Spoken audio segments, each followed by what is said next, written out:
welcome back to Champion the Passion, a weekly pro wrestling podcast where we inspire you to champion your passions and celebrate the joy of what you love.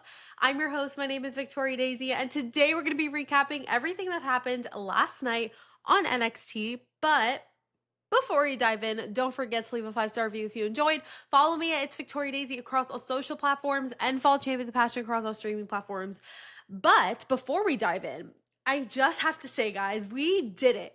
Today is our 100th episode of Champion the Passion. I can't believe this is our 100th episode. It felt like just yesterday, January 7th, 2025, I uploaded my very first episode. It was me recapping the Monday Night Raw's debut on Netflix, and it was so fun. Please don't go watch it.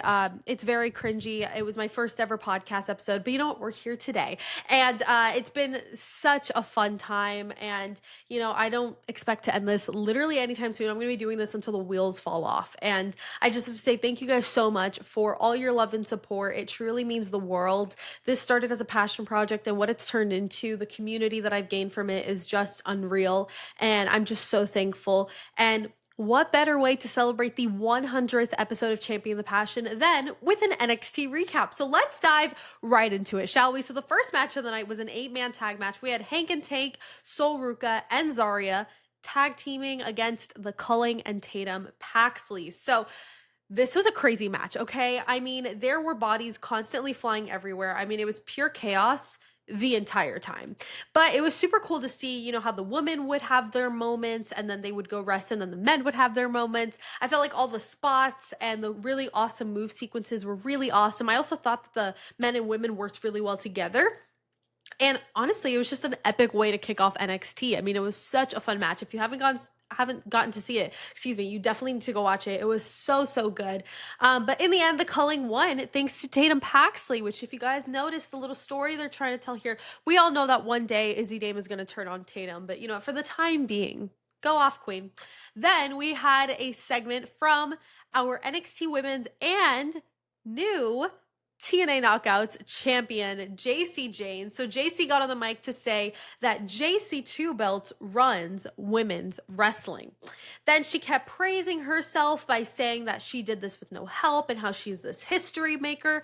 And then Lash Legend came out. She came out to congratulate JC for her win at Slammiversary, but she also came out to let her know that she won't be on top for long. And then, of course, someone else has to come out. My queen, Miss Parker, Jada Parker came out, and I was so excited when I heard her music play. She said that she's the walking reality check and that she has a direct line to those titles and will be taking them. JC then responded with a really funny line that honestly popped me. I was like, I don't know, it was just the sarcastic way she said it that was just really funny to me. And she said, quote, "Wow, I'm so glad you guys think so highly of yourselves, but you two can hash this one out." And then she tried to back up and whatever, it just didn't work. They all ended up in a big brawl. And I'm really curious to see where this storyline goes next, especially for who JC's new opponent is. I know we all kind of thought that maybe Blake Monroe, when she came, that was going to be JC's first opponent. Obviously, that's not the direction they went. And it looks like now Blake and Jordan might have something, which we'll talk about later. So I'm really curious to see if Jada or Lash will get a shot at the title next. I believe their next show is Heat Wave, like their next big PLE. So really curious to see what ends up happening there. All right, next, let's talk about the LFG Season 1 winner, Jasper Troy, taking on the former NXT North American champion, Ricky Saints. This was an awesome match. I really do have to say, I love both of these superstars, and getting to see them collide was epic. I mean, it was a classic battle between power and speed, which is something we always love to see. And, there were so many great spots and a lot of awesome sequences that really made this match all that it was, and I really loved it. And they actually broke the entrance ramp towards the end of the match, which I thought was wild. I've never seen that done before. For context, they were not at the PC yesterday. They were in Houston, Texas. So the stage setup was a little bit different because if you guys watch NXT when it's at the PC in Orlando, there's not really much of like an entrance ramp, like it's just the ground, but there they had like a whole ramp situation. And they broke one of the like tile pieces or whatever. I don't know. It was crazy. And that was a really fun spot that they did that I thought was so fun. It was like very memorable. But in the end, Jasper Troy did take the W, which finally he's been losing a lot. And I feel like they've been trying to make him seem like this really big monster and then they have him lose and it's just not the vibe. But it seems like he's coming around the mountain. If is that the saying? No, I'm thinking of the nursery rhyme. She'll be coming around the mountain when she goes. Oh my god, this is so embarrassing. Whatever. You guys know what I'm trying to say. See, this is if you guys have been listening to Champion the Passion for any amount of time, you know that I really don't edit my episodes that much. I try and just let it be an organic conversation. I mess up my words sometimes. Sometimes I'm just all over the place, but that's the fun of it. You know, it's like a conversation.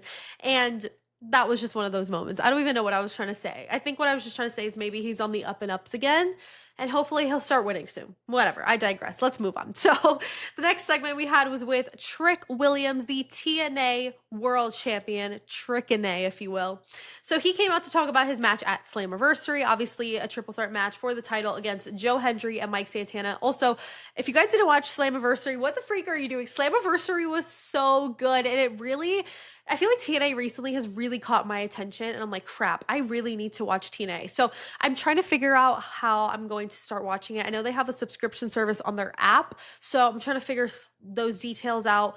And then I think I'm going to get that soon. So hopefully I can start watching TNA. And I know I've talked about it on here before about possibly going 5 days a week and adding TNA to my lineup, but don't get too excited yet. That nothing's confirmed. I'll make the official announcement if it ever happens, but 4 times a week is already a lot. So we're just trying to juggle it and, just keep it at a steady pace until I feel ready for another show to add.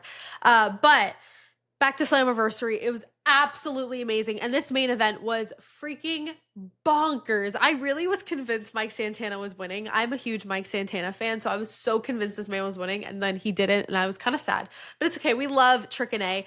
And so whatever, he continued talking, and he said that he is breaking records and breaking people.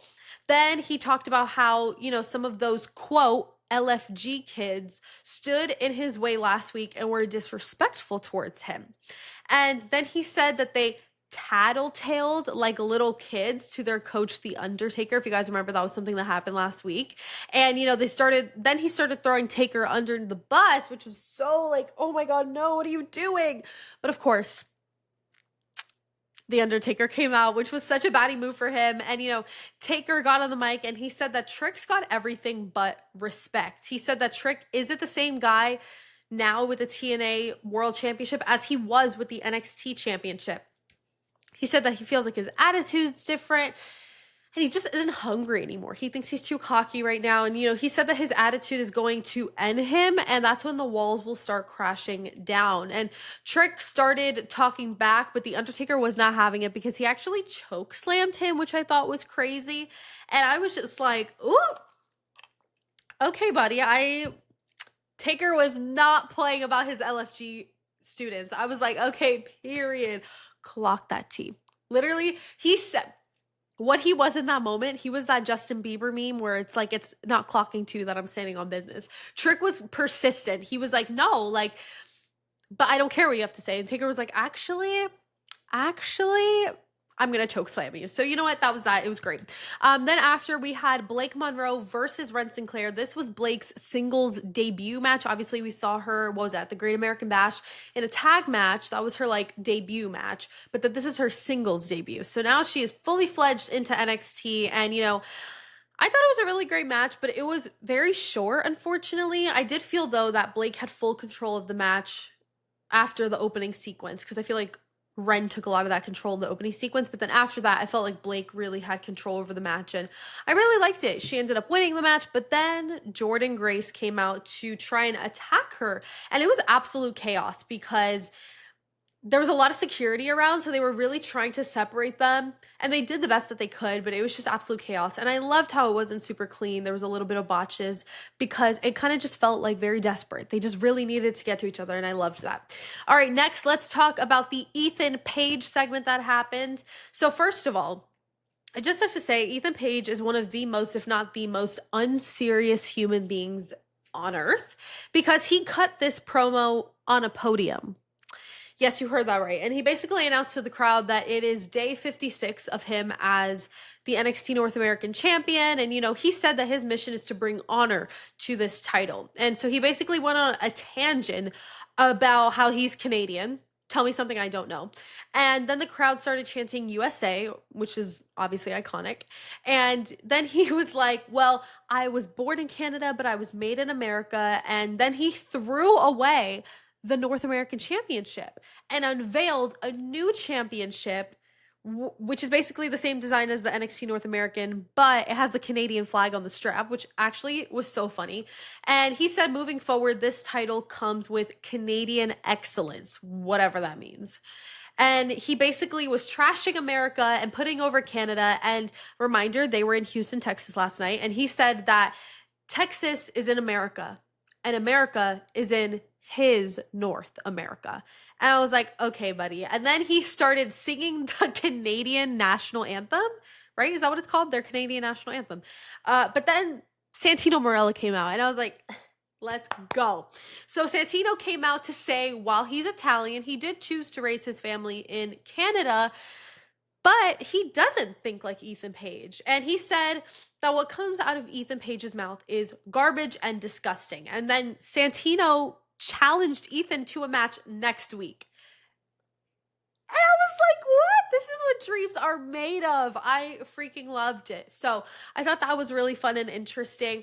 But let's head into the main event of the night. We had an NXT Championship triple threat match. Obafemi defending against Yoshiki Inamura and Josh Briggs.